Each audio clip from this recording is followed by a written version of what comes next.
So who died and made you king? Well, that is an interesting question. Was it the king's death that made the new king? Or is there some other authority behind the monarch? Instead of birthright, can we shake up our fantasy kingdoms and have the world itself select the king? Today, I would like to explore how to pick a monarch for your fantasy kingdom. Welcome to another Politics in Fantasy video from Just in Time Worlds with your host, Marie Mullaney.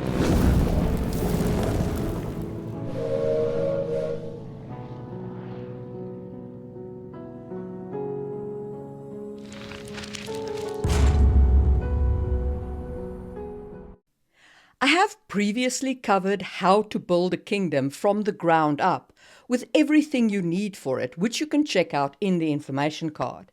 That includes things like the nobles, the language of the court, the sumptuary laws, the whole shebang. What I want to discuss today is, in the context of kingdoms, how do you choose who sits their royal rump down on the throne? Why does everybody agree that yes, that person is the king? Where does the king's authority come from? Okay, without further ado, let's get cracking with the most boring kingly authority: birthright. I'm not going to spend too much time on this. We all know what birthright means. Somebody is born as either the eldest or maybe the youngest, and they inherit the position by default. It's not just in Europe where we see this with the implementation of kingship through divine right. It was also the case in China and Japan, and in fact most places where you have kingdoms. Birthright often plays into the selection of a king. Basically, your bloodline decides who sits on the throne next. Potential plot lines for birthright involve: what if there isn't a direct heir? Then you have to trawl through the family until you find the claimant with the best bloodline, and that can create a civil war level of conflict. Or what if the king is a child and now has a regent like an uncle or an aunt who looks after their interests? Then the child comes of age and the regent is unwilling to give up power. What happens in such a case? These kinds of storylines are very interesting to play with in terms of birthright. It is, of course, also an ideal authority for your hidden heir scenario, where the child is spirited away after a coup and grows up in a fishing village in the middle of nowhere. Then their mentor comes to them and says, "Oh, you are the true and rightful king according to your bloodline." The story is off to the races to put the true and rightful king back on the throne. So, that's birthright. It's simple, it's historical, and there are a couple of interesting plot lines around it. But it has been, let's face it, done to death. So let's move on from birthright to meritocratic selection. Meritocratic selection is where the potential heirs to the kingdom compete in some kind of contest, and based on that contest, the actual heir is decided. It is normally limited to some extent by birthright, so you start with birthright giving you a pool of potential monarchs, and then the meritocratic event narrows that pool down. A very interesting example of this is the Khati king test in the Hittite Empire. This empire, which thrived in the 2nd millennia BCE in the areas comprising modern-day Turkey and Syria, validated their king's capability through a military trial. This practice was part of their broader royal succession and legitimization process. In the Hittite tradition, when a prince was nominated as the future king, he wasn't just handed the throne. Instead, he had to prove his worth through the effective military leadership, which served as a crucial test of his ability to rule. This involved leading a military campaign, and the outcome of this campaign was a significant factor in his ascension to the throne. Success in the campaign demonstrated his powers and his ability to protect the realm and its interest, thereby justifying his suitability as a king.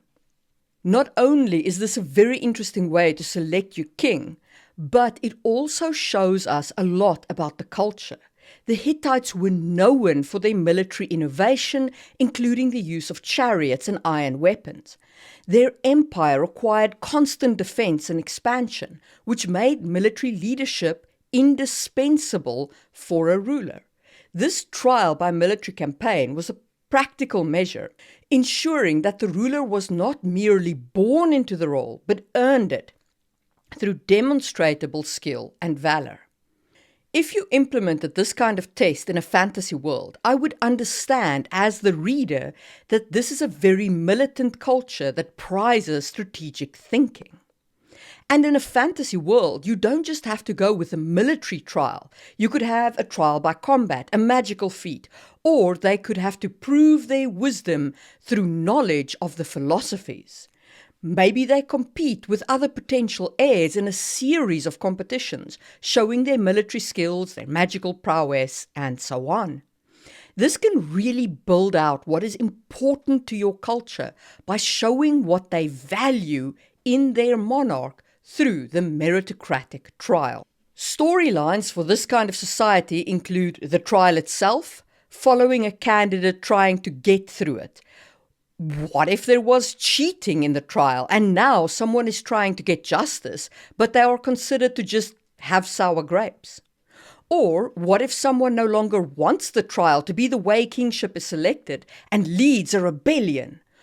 Or what if somebody just won the trial, sits on the throne, and now faces a rebellion by someone claiming that the king cheated, or that this method is no longer a valid means of selection?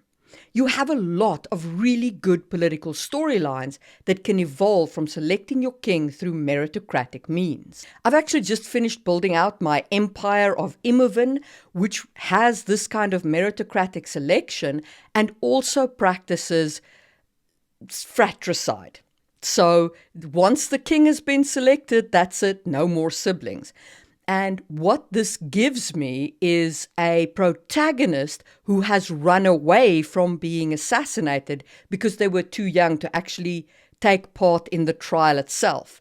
So they are now banished from their kingdom, or they're on the run from their kingdom because their elder siblings, assassins are after them, which I think is going to make for a very interesting protagonist in the second series set in the Sangwheel world. And you can check out the first series, Sangwheel Chronicles, on the link down below.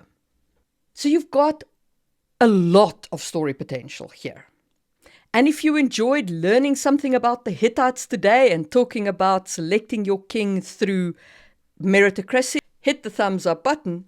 And let's move on to demarchy, also called sortition, or just plain old luck.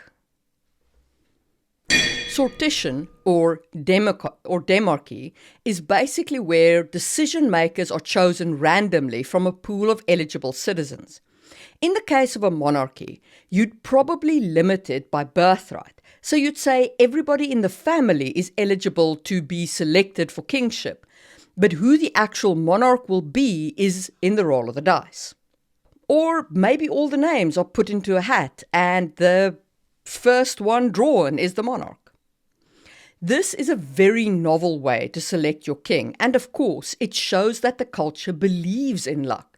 It would be very appropriate for a culture that has a god of luck or places a god of luck high on a pedestal. In this kind of culture, I would also expect to see a lot more other luck motifs. I would expect them to gamble often. I would expect them to speak in terms of that man is a lucky dog and to have that kind of luck-based language. I'd also expect them to approach the world through this luck-based decision process where they're like, which way should I go, right or left, and flip a coin to make the decision. Great storylines for this kind of monarchic selection include accusations of cheating, and you can play this either way.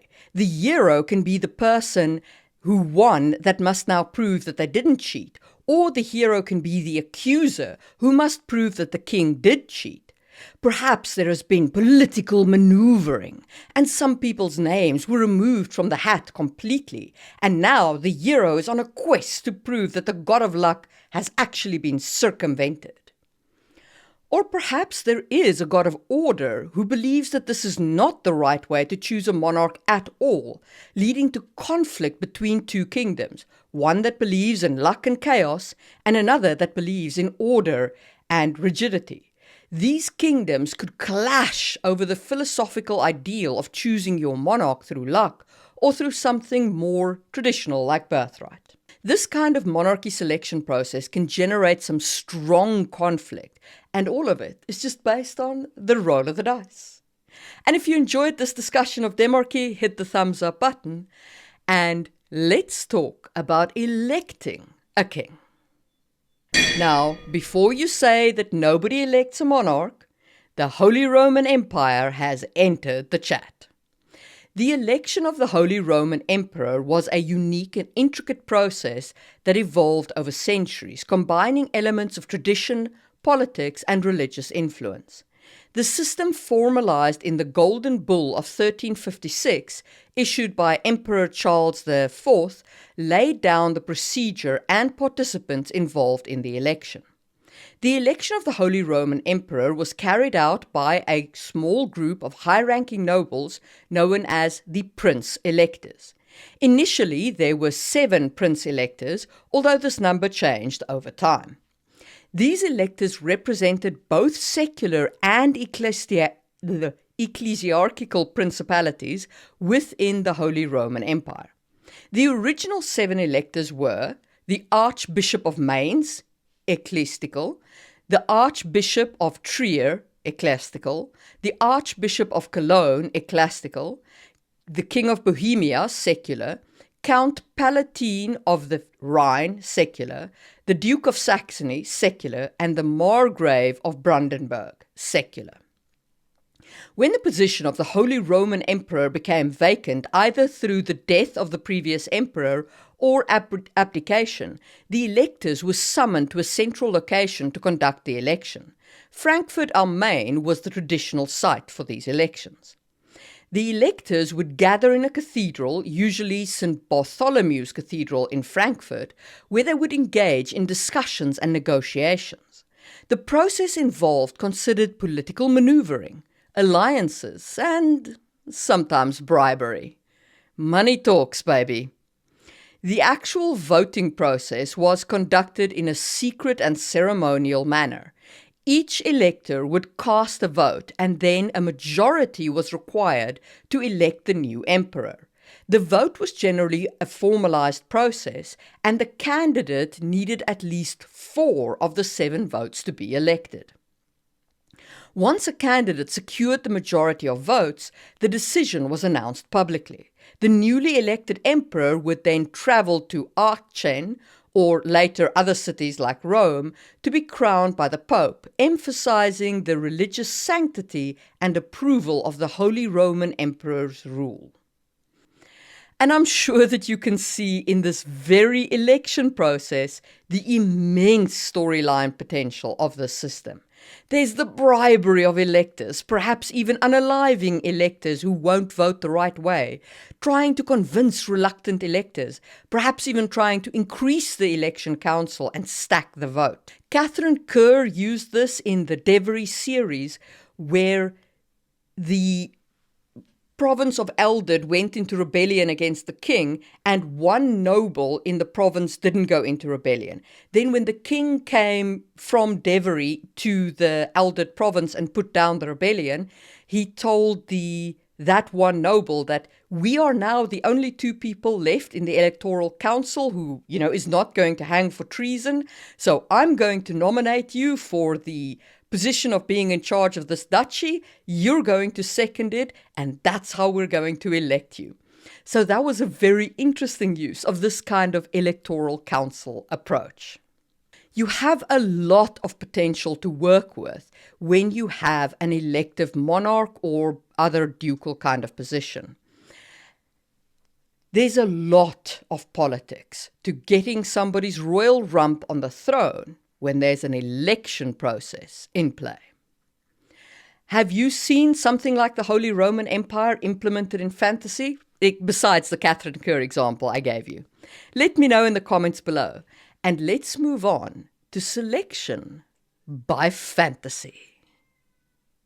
Now, of course, in our world, there were people who said they were selected by divine powers, like the Japanese emperor claimed to be descended from the sun goddess, the Chinese emperor claimed to have the mandate of heaven, European kings claimed to be the divine chosen ones of God. So, sure, all of these people claimed to be selected by a higher power, but it was just claims in our world. But here, we build fantasy world, and that opens up a whole plethora of new possibilities. You could have a king be tested by the very earth itself and selected as the monarch only if the earth accepts the king, binding him to the land that he rules. Mercedes Lackey did something like this in her Storm Warning series, which I have spoken about before, where the Grand Duke Tremaine, who became King Tremaine of Hordorn, was subjected to the ritual of Saeson and bound to the land. You could also implement this as a sacred grove of the plants of the earth, where someone has to go and face the Earth Mother herself. And if they come out alive, they are the monarch. Or you could have the king be subject to some kind of test by the spirits or totemic animals. I have this in my Empire of Sangwheel Chronicles, where my high nobles all have to undergo the trial of Dusang, a magical trial where they face a Dusang spirit.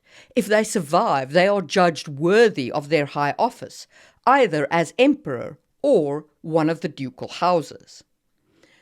You could also incorporate something like a divine trial with a god present in the world.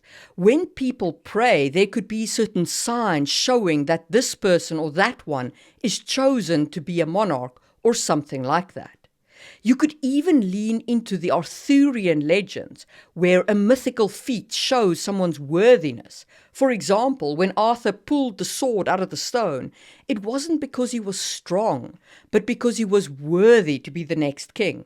It's like Thor's hammer. You can't just wield it because you're strong. You have to be worthy to wield it.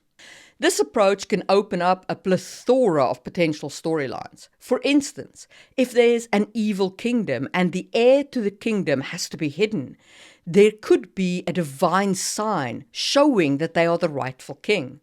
Or you could use it to show aspects of your culture. In my Sangwheel series, I show how focused my society is on strength.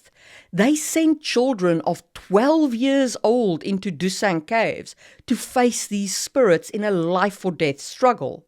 It's nuts. It's an incredibly strength-focused society, and if you aren't strong enough to survive that trial, you're just not worth their time. So this trial shows that cultural value to the reader. It's worth thinking about how you can incorporate fantastical elements in choosing your monarch, because it deeply embeds the fantastical into your politics. It gives you a chance to lean on those fantastical elements, which isn't always easy in writing political fantasy. So think about choosing a monarch through a higher power, or being tested by magic, or some other fantastical means. What do you think? How would you implement the choosing of a monarch through fantastical elements in your world? Let me know in the comments below. And those are the ways I take to spice up the selection of a monarch. In the next episode of this series, we're going to dive deep into a practical example of using real-world history as inspiration for fantasy. Like the video for my cat. We're going to dive deep into a practical example of using real-world history as inspiration for fantasy politics by examining the early Merovingian period. So make sure you're subscribed for that. If you want access to that episode right now, you can join the channel like Katie, Tony, Dylan, and Tiffany. For the price of a cup of coffee a month, you get early access along with these cool perks. But please, don't feel obligated to support the channel financially. You can also show your support just by watching another video. Since you enjoyed this video, maybe check out my video on democracies in fantasy worlds. Or you could trust the algorithm's recommendation right over there. And I will see you soon for another episode of Just in Time Worlds, where we build what we need when we need it.